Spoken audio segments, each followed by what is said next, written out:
आज हम लोग क्लास 6 का 5th चैप्टर बीजगणितीय अवधारणा की शुरुआत करेंगे। वैसे तो हम रोजमर्रा के आवश्यक हिसाब किताब अब तक सीखी गई गणित के द्वारा कर ही लेते हैं, लेकिन कई बार ऐसा होता है कि अंक गणितीय विधियों से समस्या का समाधान नहीं कर पाते या फिर हम तुक्का लगाकर उत्तर निकालने की कोशिश करते हैं। जैसे पहले बुजुर्ग लोग पहेलियां बुझा देते थे तो हम तुक्का लगाकर ही उनको हल किया करते थे और बहुत समय लग जाता था।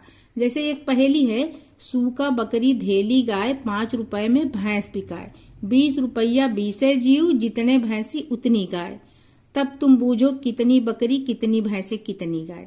इस प्रश्न का मतलब है, सूका मतलब 25 पैसे की बकरी बिका करती थी कभी, 50 पैसे की गाय और 5 रुपए की एक भैंस। ऐसे में आपको 20 रुपए दिए जाते हैं और 20 जीव खरीद के लाने हैं, यानी गाय भैंस बकरी मिला के 20 ही होने चाहिए और भैंसे और गाय बराबर हैं।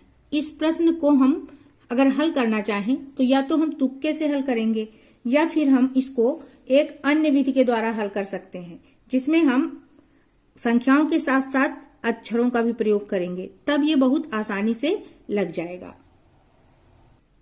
या फिर हमें ऐसी संख्या की बात करनी हो जो हमें मालूम तो नहीं होती लेकिन मालूम कर सकते हैं, तो ऐसी संख्या को निकालने के लिए हम हिंदी या अंग्रेजी के अक्षरों का प्रयोग कर सकते हैं। जैसे कि मान लीजिए आपके पास 25 रुपए हैं और मम्मी ने आपको कुछ रुपए और दे दिए, तो आपके रुपए क्या हो गए, 25 रुपए प्लस कुछ रुपए, इतने ही रुपए तो हो गए, दोनों मिला के हो गए 40 रुपए। तो बराबर ये 40 के लिख दिया। अब यहाँ पर हम कुछ की जगह कर किसी अक्षर का प्रयोग कर सकते हैं। जैसे हमने लिख दिया 25 प्लस x बराबर 40। चूंकि अक्षर के प्रयोग से हम एक विशेष संख्या की बात न करके किसी भी संख्या की बात कर सकते हैं, इसलिए अक्षरों की गणित को ही हम बीज गणित कहते हैं। यहीं से बीज गणित की शुरुआत हुई। अब बीज गणित का प्रयोग और कहाँ हो सकता है? मान लीजिए हमें सूत्र बनाने हैं या फिर सूत्र हम देखते हैं, प्रयोग भी करते हैं। उदाहरण के लिए हम आपको दिखा रहे हैं। मान लीजिए एक ये आयत बना हुआ है, इस आयत की लंबाई हम मान लेते हैं L है और चौड़ाई इसकी B है। अब हम इसका अगर परिमाप निकालेंगे तो परिमाप क्या होता है? बाहरी माप। तो इसकी चारों भुजाओं का योग ही तो इसका परिमाप हो जाएगा ना।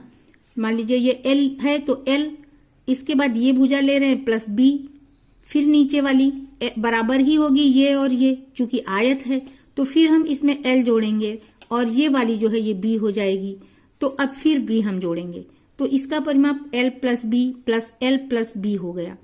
अब लंबाई समान है ना, तो L जोड़ लेंगे तो ये हो जाएगा 2L। ऐसे ही B समान है, मतलब चौड़ाई समान है, तो B में B जोड़ लेंगे। ठीक वैसे ही ना, जैसे गाय में गाय जुड़ गई और भैंस में भैंस जुड़ गई, तो वही चीज है। तो B में B जोड़ा तो 2B हो गया। अब हम यहाँ देख रहे हैं 2 इसमें भी है 2 इसमें भी है, तो 2 को हम निकाल लेते हैं बाहर और ब्रैकेट लगाकर L प्लस B लिख देते हैं। तो ये हमारा परिमाप का सूत्र बन गया। किसी भी संख्या के लिए हम L और B का यहाँ प्रयोग कर सकते हैं। परिमाप बराबर 2 ब्रैकेट में L प्लस B या लंबाई प्लस चौड़ाई। अब यहाँ लंबाई चौड़ाई कुछ भी दी हो, सब के लिए हम इसका प्रयोग कर लें। तो इस तरीके से बीज गणित के माध्यम से या अक्षरों की गणित के माध्यम से हम फार्मूला भी बना सकते हैं। अब हम बीज गणितीय अवधारणा से संबंधित पहली अभ्यास है, अभ्यास 5 है, उसके प्रश्नों को हल करेंगे। पहला प्रश्न है, शिक्षक प्रत्येक शिक्षार्थी को 3 पेंसिल देते हैं। यदि कक्षा में x शिक्षार्थी हों तो शिक्षक शिक्षार्थियों को कुल कितनी पेंसिलें देते हैं? चूंकि शिक्षक एक शिक्षार्थी को देता है 3 पेंसिलें, इसलिए अगर शिक्षक 2 शिक्षार्थी होंगे तो कितनी पेंसिलें देगा? शिक्षक 2 शिक्षार्थी को कितनी पेंसिलें देगा? 3 गुणा 2 पेंसिलें हम गुणा कर देंगे। ऐसे ही अगर मान लीजिए शिक्षक 3 शिक्षार्थियों को पेंसिलें देता है तो कितनी पेंसिलें हो जाएंगी? तब हम 3 को फिर हम गुणा कर देंगे 3 से। ऐसे ही जितने शिक्षार्थी हैं उतने से हम गुणा कर देंगे, तो हमको पता चल जाएगा कि कुल कितनी पेंसिलें दी जा रही हैं। अब यहाँ पर कह रहे हैं कि कक्षा में x शिक्षार्थी हैं, तो इसलिए कक्षा में अगर x शिक्षार्थी हैं तो x शिक्षार्थी को शिक्षक कितनी पेंसिल देगा? 3 को हम x से गुणा कर देंगे। अब बीज गणित में होता क्या है, अक्षर और गिनती के बीच में अगर गुणा का निशान होता है तो वो निशान नहीं लगाया जाता है। 3x को क्या हम लिखेंगे?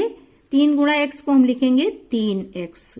तो इस तरीके से अगर x शिक्षार्थी होंगे तो शिक्षक कितनी पेंसिलें देगा? 3x पेंसिलें। शिक्षक x शिक्षार्थियों को 3x पेंसिलें देगा। अच्छा, एक बात और, इस निशान का मतलब है एज ऑन, यानी जो ऊपर लिखा है वहीं यहां भी पढ़ा जाए, ये इस निशान का मतलब होता है। सेकंड क्वेश्चन में है रिक्त स्थानों में संख्याओं की जगह कोई बीज लिखिए। बीज माने कोई अक्षर लिखिए, चाहे वो इंग्लिश का अक्षर लिखिए या हिंदी का, और बताइए कि उसका प्रयोग किस संख्या के लिए किया गया है। तो फर्स्ट पार्ट है 12 + 5 = 17। अब यहाँ बॉक्स बना है, ये बॉक्स जो है 12 के लिए ही बना है क्योंकि 5 तो लिखा ही है। तो हम यहाँ पर कोई भी हम अक्षर लिख सकते हैं। मान लीजिए हमने ए लिख दिया तो a + 5 = 17 हो गया। a की वैल्यू कितनी आ जाएगी? 12 की जगह पे लिखा है, या फिर 5 में हम 12 जोड़ेंगे तभी तो 17 आएगा। इसका मतलब है a की वैल्यू आ गई 12 के बराबर। अब इसी का सेकेंड पार्ट हम देखते हैं। सेकेंड पार्ट में है 40 - 10 = 30। अब यहाँ पर 10 की जगह पे बॉक्स बना है, यहाँ पर भी हम कोई भी अक्षर लिख सकते हैं। यहाँ a लिखा है, हम चाहें तो यहाँ b भी लिख सकते हैं। तो 40 - b = 30। b किसकी जगह पे है? 10 की जगह पे। b का मान कितना हो जाएगा? 10 हो जाएगा। अब थर्ड पार्ट गुणा का है, गुणा से संबंधित प्रश्न है। 4 × 6 = 24। किसकी जगह पे बॉक्स है? 4 की जगह पे। अब यहाँ पे हमें कोई बीज लिखना है, कोई अक्षर लिखना है।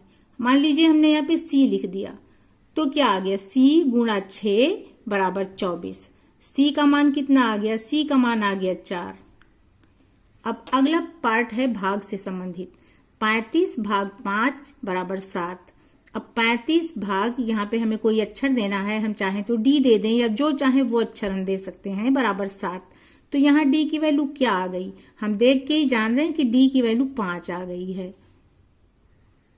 तीसरा प्रश्न है रहीम के पास रुपए 10 थे, उसने रजिया को कुछ रुपए दे दिया। अब आपको पता नहीं है कि उसने रजिया को कितने रुपए दिया, तो इसके लिए हमें कोई बीज मानना पड़ेगा, कोई अक्षर मानना पड़ेगा। आगे हम प्रश्न पढ़ते हैं।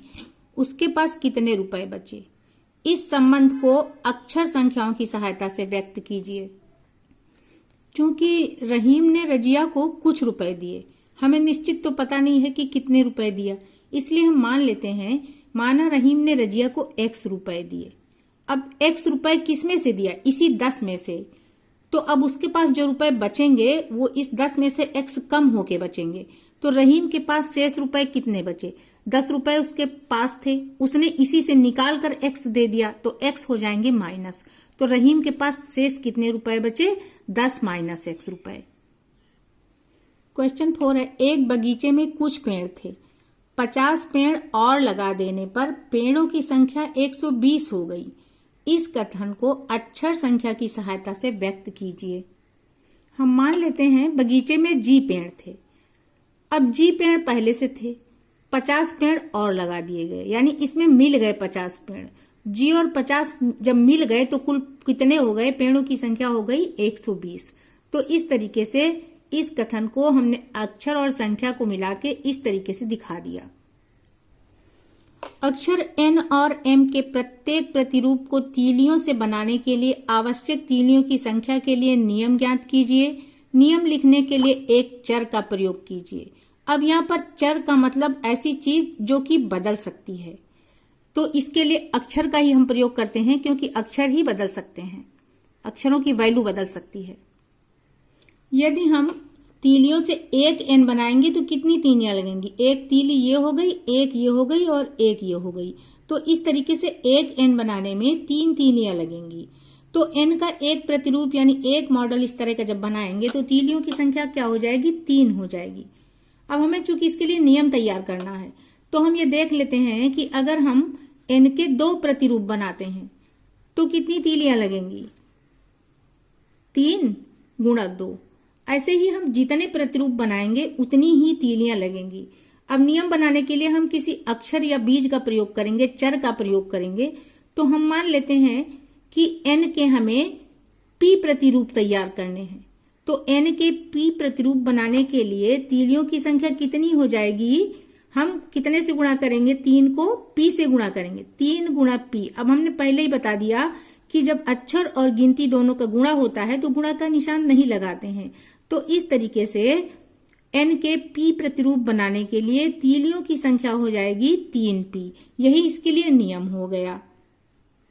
ऐसे ही जब हम m का एक प्रतिरूप तैयार करेंगे तो तीलियां कितनी लगेंगी, 1 2 3 4, 4 तीलियां लगेंगी। तो m का एक प्रतिरूप बनाने में तीलियों की संख्या हो जाएगी 4।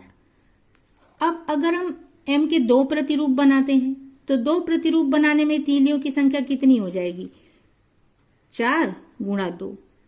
या फिर हम 3 प्रतिरूप बनाते हैं तो हम 4 को कितने से गुणा कर देंगे, 3 से गुणा कर देंगे। तो 3 प्रतिरूप बनाने में तीलियों की संख्या 4 गुणा 3 हो जाएगी। अब हम मान लेते हैं कि हमको q प्रतिरूप बनाने हैं, चूंकि हमको चर का प्रयोग करना है, नियम देना है, इसलिए तो m के q प्रतिरूप बनाने में तीलियों की संख्या कितना हो जाएगी, 4 गुणा q। अब एक अक्षर एक गिनती है तो जब हम इनका गुणा करेंगे तो गुणा का निशान लगाने की कोई जरूरत नहीं है, तो ये आ जाएगा 4q। तो m के q प्रतिरूप बनाने में तीलियों की संख्या हो गई 4q और n के p प्रतिरूप में बनाने में तीलियों की संख्या हो गई 3p। ये हो गया नियम इन दोनों के लिए। अभ्यास यहीं पे समाप्त होती है। आज के लिए इतना ही।